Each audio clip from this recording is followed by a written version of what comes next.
Hola, hoy vamos a ver cómo fácilmente borrar memoria caché de cualquier aplicación instalada en Redmi Note 14S.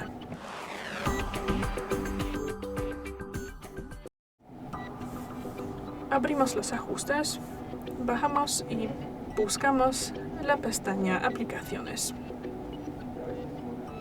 Tras eso abrimos la segunda, Gestionar aplicaciones.